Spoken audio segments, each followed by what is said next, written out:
والی ہے۔ حضرت موسیٰ نے صحابی کا ہاتھ تھاما، کوہ طور پہ گئے، تیز قدموں سے چلتے ہوئے موسیٰ نے صحابی کو وہیں پہ روکا۔ کوہ طور پہ جا کے حضرت موسیٰ نے سر سے اپنی پگڑی کو اتارا اور دیکھے گا میرے اللہ تیرے دیے ہوئے علم کے مطابق تو میں لوگوں کو بتاتا ہوں، تیرے دیے ہوئے علم کے مطابق تو اس نے مر جانا تھا اور رات گزر گئی ہے، دن گزر گیا ہے، وہ بندہ کیوں نہیں مرا؟ آواز ہے موسیٰ دھیمے لہجے میں بات کر، ہمیں اس کا کاروبار ہی بڑا پسند آ گیا ہے۔ اب خدا نے پروگرام بدل دیا ہے، اب خدا چاہتا ہے میں اسے دیتا رہوں، یہ میری مخلوق کو بانٹتا ہے۔ الحمدللہ الذی جعلنا من المتمسکین بولایت امیر المؤمنین، اللہم ایاک نعبد و ایاک نستعین، الصلاة والسلام بتحیت والاکرام علی اشرف الانبیاء والمرسلین و اولادہ الطیبین الطاہرین المعصومین، ولعن اللہ تعالی علی اعدائہم اجمعین۔ اما بعد فقد قال حق سبحانہ تعالی فی کتابہ المجید وفرقان الحمید، بسم اللہ الرحمن الرحیم، ثم عرصنا الکتاب الذین اصطفینا من عبادنا۔ عبادت میں شمولیت فرمائیں، درود سارے صاحبان مل کے بابا سے بلند پڑھے، اللہم صلی اللہ۔ دعا ہے مالک عزت بارگاہ عزت میں آئے ہوئے ہر صاحب عزت کی عزت کو محفوظ فرمائے۔ جس مرحوم و مغفور کے بلندی درجات کی یہ مجلس ترحیم ہے، بروز قیامت اٹھیں ایک ہاتھ میں قرآن دوسرے ہاتھ میں دامن اہل بیت نصیب فرمائے۔ اس خانوادہ اس خاندان کو مزید صدموں سے محفوظ فرمائے۔ حاضرین کے اسلام کے کسی نہ کسی صورت میں کوئی نہ کوئی اختلاف موجود ہے، چاہے وہ اختلاف فقہی صورت میں ہو، نظریاتی صورت میں ہو یا عقیدت کی صورت میں۔ ماحول کچھ اس طرح کا ہے تو میں کوشش تو کروں گا کہ جہاں تک آواز جا رہی ہے آواز آپ تک پہنچتی جائے۔ ڈھونڈنے سے بھی کوئی ایک بھی مسئلہ ایسا نہیں ملتا جس میں کوئی اختلاف نہ ہو۔ واحد مسئلہ موت ایک ایسا ہے جس پہ کسی کو کوئی اختلاف نہیں۔ وہاں پہ موت پہ آ کے شیعہ مذہب کا عقیدہ بھی یہ ہے کہ موت برحق ہے، اہل سنت کا عقیدہ بھی یہ ہے کہ موت برحق ہے۔ بلکہ میں یہاں مسالک کی بات نہ بھی کروں، ادیان عالم کو بھی کوئی اختلاف نہیں، مذاہب کو کوئی بھی اختلاف نہیں، بلکہ جو اللہ کو نہیں مانتے مر وہ بھی جاتے ہیں، جو اللہ کو مانتے ہیں مر وہ بھی جاتے ہیں۔ اور یہ اللہ کا بنایا ہوا ایسا قانون ہے، ایسا اصول ہے کہ جیسی موت فقیر کو آتی ہے ویسی بادشاہ کو آتی ہے، جیسی موت گداگر کو آتی ہے ویسی شہنشاہ کو آتی ہے۔ موت ایک ایسی حقیقت ہے جس سے کوئی بھی منہ موڑ نہیں سکتا، موت کے پنجے سے کوئی اپنے آپ کو چھڑا نہیں سکتا۔ جب موت آتی ہے تو پھر موت نہ مذہب دیکھتی ہے، نہ مسلک دیکھتی ہے، نہ زمینیں دیکھتی ہے، نہ جائیداد دیکھتی ہے۔ مٹے نامیوں کے نشان کیسے کیسے، زمین کھا گئی آسماں کیسے کیسے، یہ سارے ہی مانتے ہیں کہ موت ایک ایسی حقیقت ہے جس کے سامنے کسی کا بس نہیں چلتا۔ لیکن اہل بیت کے ماننے والوں کا عقیدہ موت کے بارے میں بھی لوگوں سے مختلف ہے۔ ہم کہتے ہیں کہ مرنا تو ہر کسی نے ہے، پھر اچھا نہیں کہ بندہ کسی کا ہو کے مر جائے۔ جب مرنا ہی ہے اور زندگی ہمیشہ کے لیے ہے ہی نہیں، جسم ہے ہی فنا کے لیے، تو پھر اس جسم کو کسی کے حوالے کر دیں، اس نفس کو کسی کے حوالے کر دیں تاکہ وہ ہمیشہ کے لیے اسے محفوظ کر لے۔ جہاں تک آواز جا رہی ہے، میرے لیے انتہائی قابل عزت بات ہے کہ علماء کی موجودگی میں مجھ جیسا طالب علم چند معروضات پیش کر رہا ہے۔ واجب الاحترام قابل صد احترام سید العلماء سید علمدار حسین شاہ صاحب تشریف فرما ہے، قبلہ تشریف فرما ہے، طالب علم تشریف فرما ہے اور بہت سے مجھے مذہبی چہرے یہاں پہ نظر آ رہے ہیں. آپ کی بارگاہ میں جملہ عطیہ کرنا چاہتا ہوں. موت بڑی طاقتور ہے، بڑی طاقتور ہے. موت نہیں دیکھتی. موت سامنے جو اس کا شکار ہے اس کا کچھ بھی نہیں دیکھتی. موت آ جاتی ہے. موت ماؤں کے سامنے بیٹے لے جاتی ہے. موت والدین کے سامنے اولاد، اولاد کے سامنے والدین. لیکن موت جتنی بھی طاقتور ہے، موت شخص مارتی ہے، شخصیت کو نہیں مارتی. بسم اللہ سے. بڑی طاقتور ہے موت، بڑی طاقتور ہے. اس کے پنجے سے نہیں بچا جا سکتا. لیکن جتنی بھی طاقتور ہے یہ شخص مارتی ہے، شخصیت کو نہیں مارتی. بہت سے ایسے احباب ہیں جو ہمارے ساتھ زندگی گزارتے تھے، آج ہم میں نہیں. موت ہم سے وجود لے گئی، شخصیت نہیں لے کے جا سکتی. جن بزرگ کے ایصال ثواب بلندی درجات کی یہ مجلس ہے، بہت سے احباب جنہوں نے انہیں دیکھا ہوا ہے، ان کے ذہنوں میں ان کی شخصیت کا خاصہ آج بھی ہے. یہ اتنا وسیع بندوبست بتاتا ہے کہ اس بندے کے تعلقات بھی اتنے وسیع تھے. دسترخوان کا قد بتاتا ہے کہ اس کا معاشرے میں اپنا قد کتنا تھا. لہٰذا موت جتنی بھی طاقتور ہے، موت شخص مارتی ہے، شخصیت کو نہیں مارتی. موت انسان مارتی ہے، انسانیت کو نہیں مارتی. اگر میں بات کہوں تو میں اہل علم سے داد لینا چاہوں گا. موت عالم کو آتی ہے، اس کے علم کو نہیں آتی. کتابیں لکھنے والے مر جاتے ہیں، تقریریں کرنے والے مر جاتے ہیں، لکھنے والے پڑھنے والے مر جاتے ہیں، لیکن علم لفظوں کی صورت میں، تقریروں کی صورت میں، کتابوں کی صورت میں پھر بھی زندہ رہتا ہے. بہت سے ایسے جید علماء کرام سے دنیا سے چلے گئے، لیکن ان کا علم آج بھی کتابوں میں زندہ ہے. آج بھی کوئی طالب علم ان کی تحریر پڑھے گا، ان کی شخصیت پھر زندہ ہو جائے گی. ان کا پڑھا ہوا جملہ پڑھے گا، ان کی شخصیت پھر زندہ ہو جائے گی. اس کا مطلب موت عالم کو آتی ہے، اس کے علم کو نہیں آتی. تو بڑی ہی حسرت کے ساتھ شیعہ سنی مل کے کٹے ہوئے ہیں. آج یہ فیصلہ کر لیتے ہیں، پہلے یہ بتائیں کہ علی عالم کا نام ہے یا علم کا نام ہے، نبی عالم کا نام ہے یا علم کا نام ہے. نبی کی حدیث تو ہر شیعہ سنی پڑھتا ہے، انا مدینۃ العلم وعلی الباب، میں علم کا شہر ہوں، علی اس کا در ہے. اگر نبی بھی علم ہے، علی بھی علم ہے، اس کا مطلب یا رسول اللہ بھی زندہ ہے اور علی ولی اللہ بھی زندہ ہے. موت بڑی طاقتور ہے، موت کے پنجے سے کوئی نہیں بچتا. لیکن امیر المومنین نے فرمایا زندگی ایسے گزارو، زندہ رہو تو لوگ تم سے ملنے کو ترسیں، مر جاؤ تو تمہارے پیچھے روئیں. موت بڑی طاقتور ہے، لیکن موت کو ٹالنے کا ایک بہانہ ہے. چلے میں لفظ تبدیل کرتا ہوں. مجھے کوئی بندہ کہے کہ ایک جملے میں سنا کہ موت کسے کہتے ہیں، قبلہ سید صاحب دعا لینے کے لیے. کوئی بندہ مجھے کہ ایک جملہ ایک پڑھ اور بتا موت کسے کہتے ہیں، تو میں ایک جملے میں اگر موت پڑھوں تو میرے پاس سب سے بہترین جملہ یہ ہے کہ جب علی ولی اللہ شنید سے دید میں بدل جائے اسے موت کہتے ہیں. جب علی ولی اللہ شنید سے دید میں بدل جائے اسے موت کہتے ہیں. جسے سنتے ہو اسے دیکھنا شروع کر دو، اس لمحے کو موت کہتے ہیں. موت علی والوں کے لیے مشکل نہیں، محبت آل محمد رکھنے والوں کے لیے موت مشکل نہیں.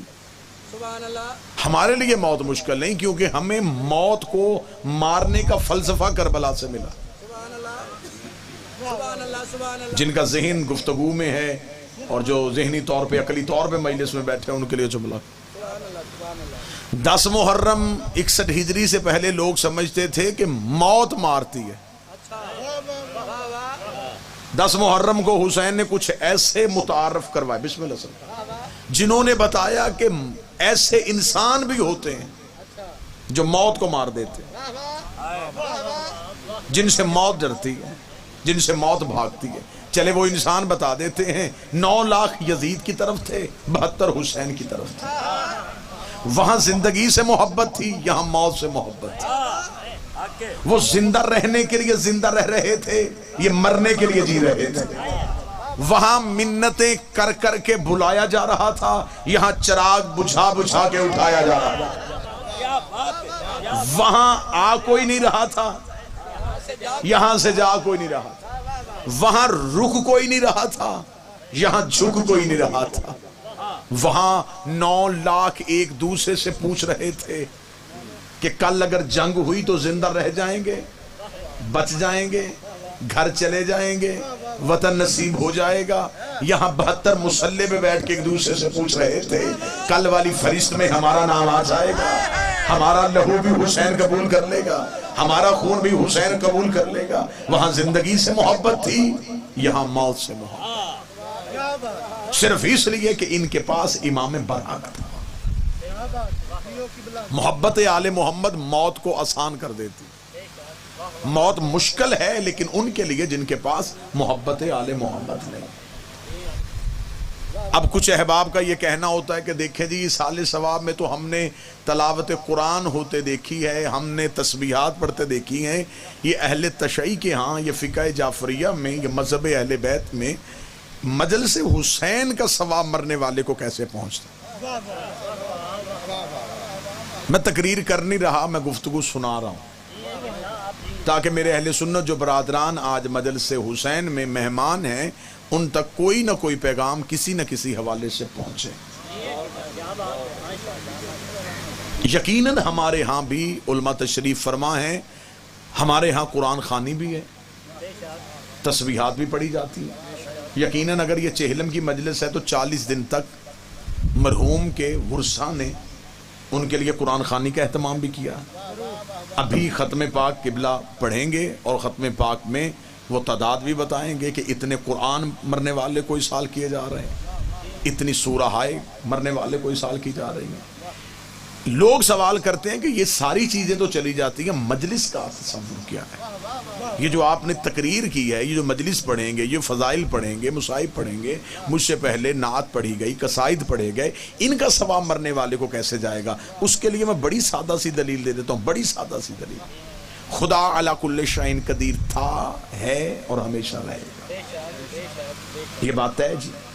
اس کے آگے کسی چیز کا کوئی بس نہیں چلتا۔ وہ خدا اگر چاہتا تو سیدھا ہمارے دل پہ قرآن نازل کر سکتا تھا۔ تائید فرمائیں گے جی آپ؟ بسم اللہ، آپ بیٹھے رہنے دیں جی، تو بس مجھے گفتگو مکمل کر لینے دیں۔ وہ خدا اگر چاہتا سیدھا ہمارے دل پہ، توجہ میری طرف کریں، سیدھا ہمارے دل پہ قرآن نازل کر سکتا، لیکن اس خدا نے سیدھا قرآن ہمارے دلوں پہ نازل نہیں کیا، جبکہ وہ کر سکتا ہے۔ اس نے کسی سے مشورہ لینا ہے؟ اس کی طاقت سے کوئی چیز باہر ہے؟ اس خدا نے سیدھا ہمارے دل پہ قرآن نہیں بھیجا۔ اس خدا نے طریقہ کیا اختیار کیا؟ اس نے قرآن کو لوح محفوظ پہ رکھا، لوح محفوظ سے ایک فرشتے نے اٹھایا، وہ فرشتہ قلب پیغمبر پہ لے کے آیا، قلب پیغمبر سے زبان پیغمبر تک پہنچا۔ ایسا ہی ہے، یہ ہے قرآن کے اترنے کا طریقہ، جو سیدھا بھیج سکتا تھا۔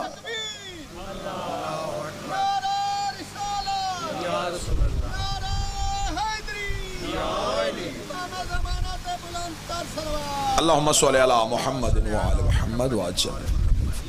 وہ خدا جو سیدھا بھیج سکتا تھا، اب بات اگر توجہ سے سن لیں گے تو یہ بہت نصیحت بھی ہوگی اور اس میں ایک نتیجہ بھی ہوگا۔ وہ خدا سیدھا قرآن نازل کر سکتا تھا، اس نے سیدھا نہیں کیا، اس نے لوح پہ رکھا، جس لوح پہ رکھا وہ لوح بھی معصوم، جس فرشتے نے اٹھایا وہ فرشتہ بھی معصوم، جس دل پہ آیا وہ دل بھی معصوم، جس زبان پہ جاری ہوا وہ زبان بھی معصوم۔ یعنی کہ خدا نے قرآن کو اتنے معصوم وسیلوں سے گزارا، اتنے معصوم وسیلوں سے گزار کے ہم جیسے گنہگاروں تک پہنچا کے ہمیں خدا نے سبق دیا ہے کہ کل کو اگر اسی قرآن کو اپنے مرنے والے کو واپس بھیجنا ہو، سیدھا بھیجنے کی غلطی نہ کرنا، کسی معصوم وسیلے کے ذریعے سے۔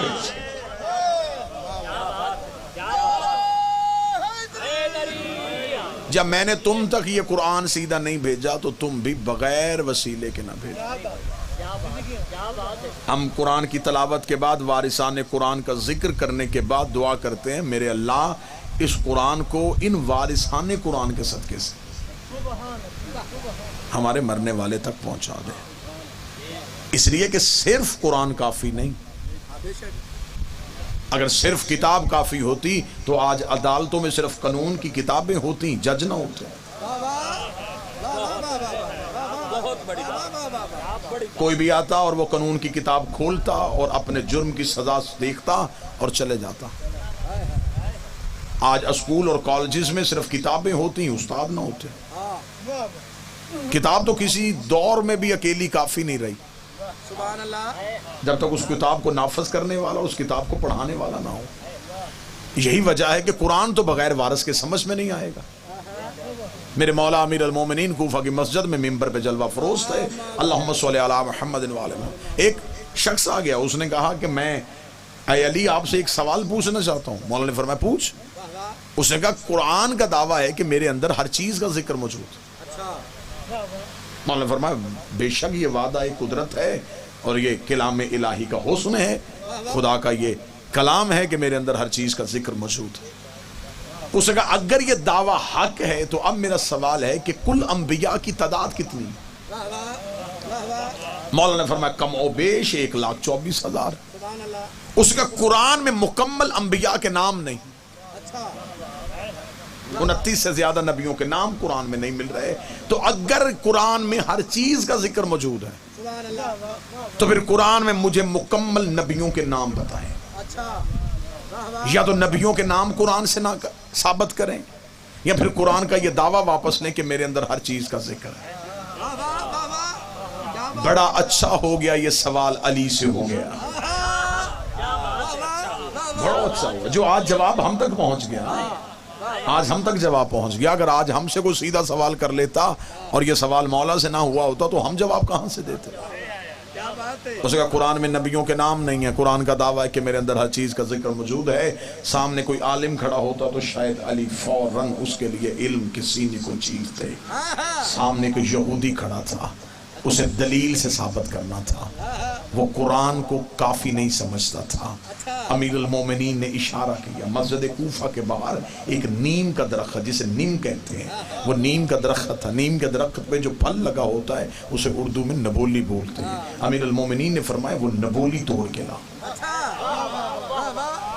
اس نے کہا اے علی میں نے آپ سے کہا ہے کہ قرآن سے نبیوں کے نام دکھائیں اور آپ مجھے کہیں نبولی توڑ کے لا۔ امیر المومنین نے فرمایا اس نبولی کے اندر تیرے سوال کا جواب ہے۔ اس نے نبولی توڑی، دستے امیر المومنین پہ نبولی ہے، اس نے مولا کے ہاتھ پہ نبولی رکھی۔ اس نے کہا اب جواب دے۔ مولا نے فرمایا اب تو بتا یہ کیا ہے؟ اس نے کہا مولا نبولی ہے، میں بالکل کوئی بھی بات مشکل نہیں کر رہا، انتہائی سادہ بات ہے، یہ نبولی ہے۔ مولا نے فرمایا اگر ابھی زمین سے ریت ہٹا کے اسے زمین میں دفن کر دوں تو اس میں سے کیا نکلے گا؟ اس نے کہا اس میں سے ایک نیم کا درخت نکلے گا۔ مولا نے نبولی کی طرف دیکھا کہ اس کے اندر پورا درخت چھپا ہے، دکھا۔ باہر سے تو کہیں سے نہیں نکلے گا، اس کے اندر سے نکلے گا نا۔ اس کے اندر ایک پورا درخت چھپا ہے، اس میں ٹہنیاں ہیں، اس میں پتے ہیں، اس میں جڑ ہے، شاخیں ہیں، دکھا۔ اس نے کہا ایسے تو نہیں نظر آئے گا۔ فرمایا کیسے نظر آئے گا؟ اس نے کہا جب زمین کے حوالے کریں گے زمین اسے ظاہر کرے گی۔ فرمایا نبولی زمین کے حوالے نہ کرو، نبولی ظاہر نہیں ہوتی جب تک قرآن وارث کے حوالے نہیں کرو گے۔ قرآن کیسے ظاہر ہو سکتا؟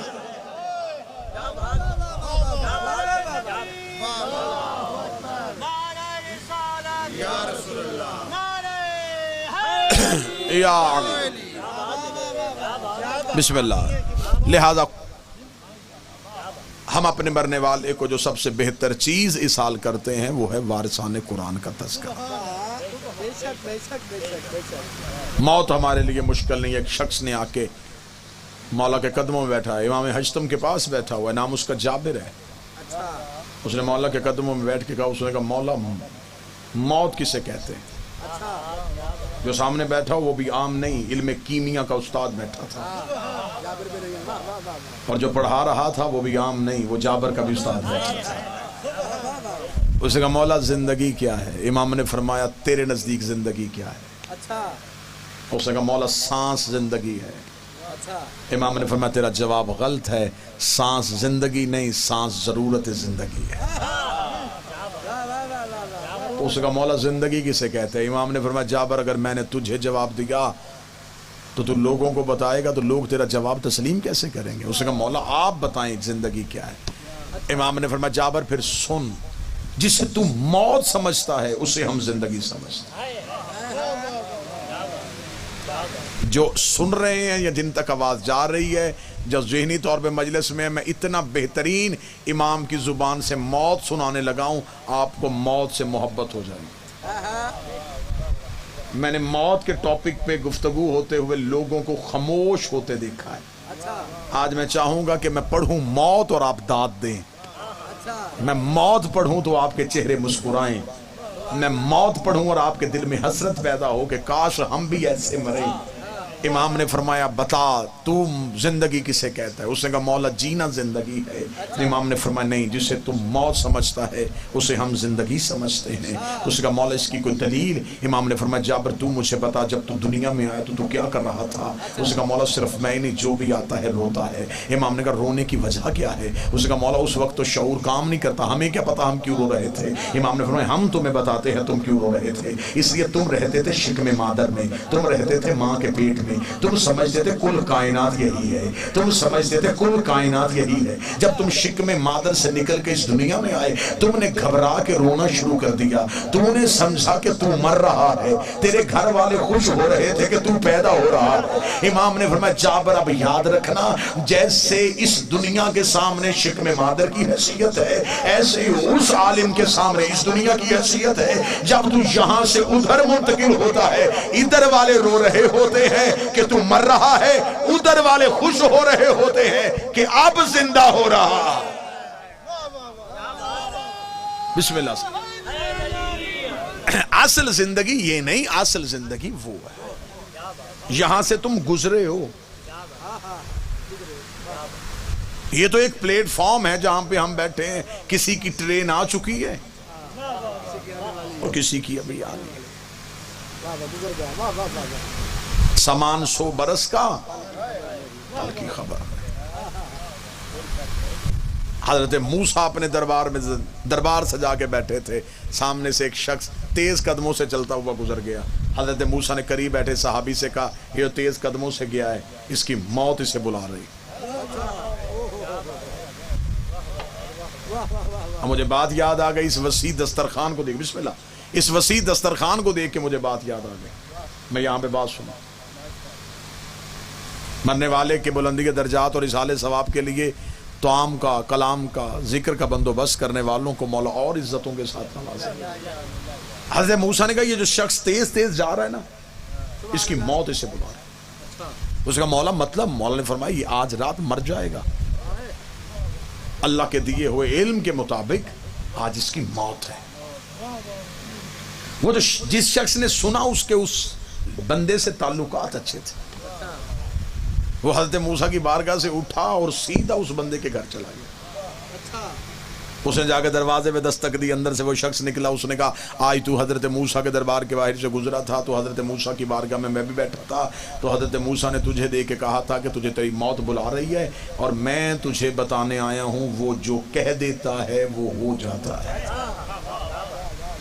وہ اللہ کا نبی ہے، اس کی زبان سچی ہے، لہٰذا اگر تو نے کسی سے کچھ لینا ہے، کسی کو کچھ دینا ہے، تو تو اپنے امور زندگی نمٹا لے، تو نے آج رات مر جانا ہے۔ موت اس نے سر پہ دیکھی، گھبرایا نہیں، پریشان نہیں ہوا۔ اس نے کہا تیرا بڑا شکریہ کہ تو نے مجھے یہ اطلاع دی۔ فوراً اسے اپنے نوکروں کو بلایا، اس نے کہا جنس کی صورتحال کیا ہے، کتنی اجناس میرے پاس پڑی ہے؟ اس نے کہا جی تعداد میں کافی ہے۔ اس نے کہا ساری نکالو اور بانٹ دو، میں دنیا سے خالی جانا چاہتا ہوں۔ اس نے کہا جی پھر اولاد کا کیا ہوگا؟ اس نے کہا جس نے مجھے دیا ہے تو اولاد کو بھی، میری کمائی ہوئی دولت کو اولاد حرام خرچ کرے، حساب مجھے کیوں دینا پڑے؟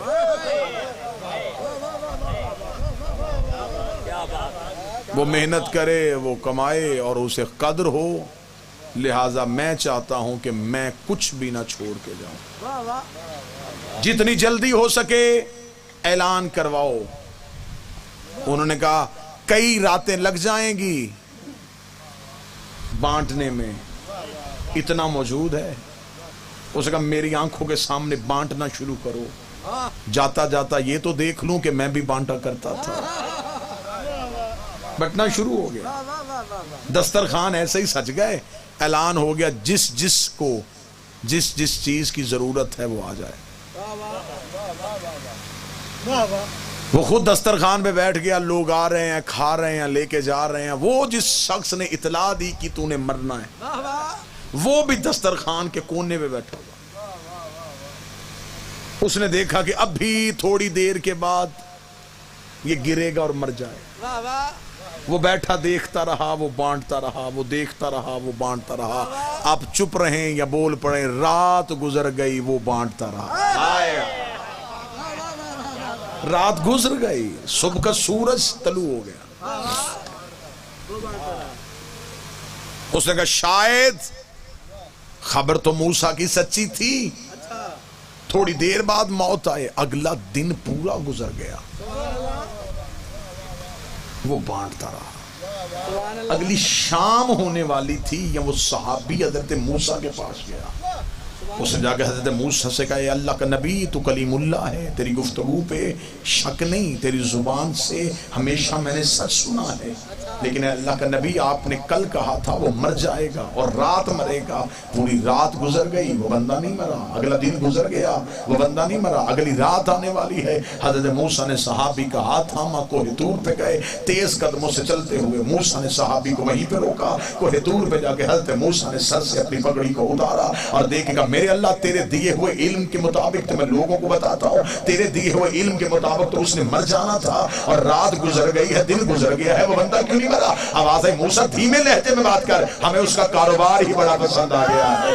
اب خدا نے پروگرام بدل دیا ہے، اب خدا چاہتا ہے میں اسے دیتا رہوں، یہ میری مخلوق کو بانٹتا رہے۔ بسم اللہ۔ موت آ چکی تھی، موت کھڑی تھی، لیکن ٹل گئی۔ ایک شخص نے میرے مولا سے پوچھا تھا، اس نے کہا مولا ہمیشہ امیر رہنے کا کوئی وظیفہ بتا دو، ہمیشہ امیر رہوں، غریبی نہ آئے۔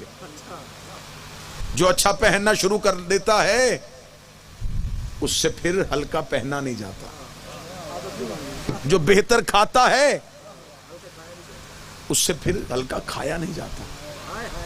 اس نے کہا مولا میں چاہتا ہوں میں ہمیشہ امیر رہوں۔ مولا کہتے میں تجھے ایسا وظیفہ نہ بتاؤں تیری 7 نسلیں امیر رہیں۔ اس نے کہا مولا وہ کیا؟ امام نے فرمایا اپنے دسترخوان کو وسیع کر دے، دسترخوان کو بڑھا دے۔ مولا نے فرمایا دنیا کی دولت پانی ہے، اسے بہتا رہنے دو، اسے بہاؤ گے یہ اور آئے گی، روکو گے تو جیسے پانی سے بدبو آتی ہے ویسے وہ دولت بھی بدبو پیدا کر دے گی۔ درود سارے حضرات مل کے بآواز بلند پڑھیں گے، اللہم صلی علی محمد، پھر بھی بلند آواز سے صلوات پڑھیں گے، اللہم صلی علی محمد۔ واجب الاحترام استاد العلماء قبلہ و کعبہ سرکار آغا، بسم اللہ قبلہ، اجازت ہے سرکار سے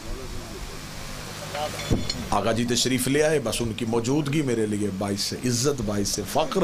گفتگو تمام ہو گئی، 2-4 اپیلیں جو کرنی تھی وہ میں نے کر لی، صرف ایک وائز کی بات اور پھر آپ کو سلام۔ بسم اللہ قبلہ۔ مولا امیر المومنین فرماتے اللہ سے جب بھی مانگنا، رزق مانگنا، دولت نہ مانگنا۔ شاید آپ نہیں سمجھے مولا کے جملے کو، تو شاید 2019 میں آپ نے دیکھا ہو، میں نے تو اکثر ایسے بندے دیکھے ہیں جن کے پاس دولت ہے لیکن وہ رزق سے محروم ہے۔ اب آپ مجھ پہ سوال کریں گے کہ ایسا کون سا بندہ جس کے پاس دولت ہوتی ہے اور رزق نہیں ہوتا؟ میں نے بڑے بڑے امیر دیکھے ہیں، ان کے سامنے کھانے کی میز لگے وہ پریشان ہو کے کہتے ہیں جی میں یہ نہیں کھا سکتا، یہ بھی اٹھا لیں، یہ بھی اٹھا لیں، یہ بھی اٹھا لیں۔ میں تو صبح صرف گرم پانی پی سکتا ہوں، اس کے بعد کو 2-4 یہ چیزیں کھاتا ہوں۔ کیا فائدہ اس دولت کا جس نے رزق سے محروم کر دیا؟ اس نے دولت مانگی تھی نا، رزق نہیں مانگا۔ مولا فرماتے ہیں جب گھر میں دولت آئے تو جو سب سے پہلی چیز گھر سے چلی جاتی ہے اسے سکون کہتے ہیں۔ صحابی نے پوچھا مولا دولت گھر آ جائے سکون کیوں جاتا ہے؟ امام فرماتے ہیں جب کسی کا مال گھر میں رکھو گے تو نیند کیسے آ سکتی؟ بے سکونی آ جائے گی، گھر میں بے چینی آ جائے گی، خوف آ جائے گا، گھر کے اندر لڑائی جھگڑے شکوے پیدا ہو جائیں گے دولت کی کثرت سے۔ پریشان تو نہیں ہو گیا آپ اس وقت؟ میں نے اپنی آنکھوں سے، قبلہ تشریف فرمائیں تائید فرمائیں گے، میں نے مل کے مالکوں کو نیند کی گولی کھا کے سوتے دیکھا۔ فیکٹری میں ہزاروں لوگ مشقت کر رہے ہیں، ملازمین کی تعداد انگلیوں میں گنی نہیں جا رہی، رقبوں کا تعین کوئی نہیں، لیکن رات کو مرضی سے سو نہ سکے، ایک گولی کا سہارا لیا 4-6 گھنٹے کی نیند کے لیے۔ محسن شہید نے کہا تھا فٹ پاتھ پہ سو جاتا ہے اخبار بچھا کے، مزدور کبھی نیند کی گولی نہیں کھاتا۔ لہذا دولت کی کثرت نہیں چاہیے، رزق چاہیے، وہ بھی رزق معرفت چاہیے، وہ بھی رزق ولایت چاہیے، وہ بھی وہ رزق چاہیے وہ جو اپنی مرضی سے وہ عطا کرتے ہیں۔ ایسے ہی رزق کی اللہ سے توقع رکھنی چاہیے۔ مولا فرماتے ہمیشہ زندہ رہنا چاہتے ہو کہ تمہاری موت بار بار ٹل جائے تو لوگوں کو دینا شروع کرو، بانٹنا شروع کرو۔ لیکن ہمارے ہاں بانٹنے کے بھی اب معیار بن گئے ہیں، بندے دیتے بھی بانٹتے بھی ہیں تو معیار کے مطابق۔ میں اکثر ہم مسافر لوگ ہیں، اکثر ہم سفر میں ہوتے ہیں، ٹریفک سگنلز پہ رکی ہوئی گاڑیاں بھی دیکھتے ہیں، کسی بھی چوک میں بھاگتے ہوئے بھیکاریوں کو بھی دیکھتے ہیں۔ میں نے اکثر دیکھا جس بندے نے 10 روپے صدقہ دینا ہو وہ 10 منٹ فقیر کا انٹرویو بھی لیتا ہے، صدقہ ہاتھ میں پکڑا ہوتا ہے اور اس سے پوچھ رہا ہوتا ہے تو کماتا کیوں نہیں، تیرے ہاتھ ٹھیک نہیں ہے تو کیوں مانگ رہا ہے؟ صدقہ بعد میں دیا، تذلیل پہلے دی، کیوں؟ اس کا عیب ڈھونڈنا ہے۔ ایک عیب اس کا ظاہر ہو تم ہاتھ روک لیتے ہو، ہمارے کتنے چھپے ہیں وہ پھر بھی دے رہا ہے۔ اگر ہم عیب دیکھ کے دیتے ہیں، اگر وہ عیب دیکھ کے دے تو میرا خیال ہے ہم میں سے کوئی بھی ایک لقمے کے اہل بھی نہ ہو۔ لہٰذا کوشش یہی رہے زندگی محبت آل محمد، ولایت معصومین میں گزرے، خدا ہر شخص کی آخرت بخیر فرمائے۔ علماء تشریف فرما ہے، علمی خطابات وہ کریں گے، میری حیثیت ایک طالب علم کی ہے، قبلہ تشریف فرما ہے، استاد کی حیثیت ہے، پوری قوم کے عقائد کو سنوارا ہے انہوں نے، میرا مالک ان کا سایہ ہماری قوم کے سر پہ ہمیشہ کے لیے سلامت رکھے۔ بڑے خوش نصیب ہوتے ہیں جن کے مرنے کے بعد اتنے لوگ آ جاتے ہیں، ہائے قسمت مدینے والے حسین کی، جس نے کائنات کو زندگی کا فلسفہ سکھایا تھا۔ اس کی 3 سگی بہنیں بھائی کی لاش کے قریب سے گزری۔ پھر کتابوں کے جملے ہیں کہ اونٹ بیٹھنے کا بی بی نے انتظار نہیں کیا، بی بی چلتے ہوئے اونٹ سے ایسے اتری جیسے گھوڑے سے عباس اترے۔ میں سید نہیں غیر سید ہوں، ایک ہی جملہ مصیبت کا پڑھوں گا، آنکھ میں آنسو آ گیا، ایک ایک آنسو اور آئے، تیری میری اور مرنے والے کی بخشش کا سامان بن جائے۔ ہاتھ بی بی کے بدے ہوئے تھے اور مقتل میں بھائی کی لاش کو تلاش کر رہی تھی، آواز دے دے کے کہہ رہی تھی حسین میں جا رہی ہوں، حسین ایک بار تجھے ملنا چاہتی ہوں، میرا بھائی حسین ایک بار مجھے آواز تو دے تو کہاں ہے۔ اتنا کہنا تھا، یہاں علماء کہتے ہیں کہ ایک ٹوٹی ہوئی تلواروں اور پتھروں کے ڈھیر کے نیچے سے آواز آئی، زینب تیرا حسین یہاں ہے۔ اگر آنکھ میں نقشہ بنا تو ضرور اسی آنکھ سے آنسو آئے گا. بی بی چلتی چلتی اس پتھروں اور ٹوٹی ہوئی تلواروں اور نیزوں ٹوٹے ہوئے تیروں کے ڈھیر کے قریب گئی. شیعہ بیٹھے ہو سنی بیٹھے ہو, ہاتھ کھلے ہوتے تو شاید ہاتھوں سے پتھر ہٹاتی. ہاتھ تو علی کی بیٹی کے بدے ہوئے تھے, کوہنیوں کے ساتھ پتھر ہٹائے. پتھر ہٹاتے ہٹاتے ہٹاتے بھائی کی لاش پہ نظر پڑی اور بہن کو بھائی کا سر نظر نہیں آیا. رو کے کہتی ہو حسین تیرا سر کہاں ہے؟ کٹی ہوئی رگوں سے آواز آئی میرے سر کا نہ پوچھ, مجھے بتا تیرا برقع کہاں ہے, تیری چادر کہاں ہے؟ اللہ لعنت اللہ علیکم الظالمین و سیعلم.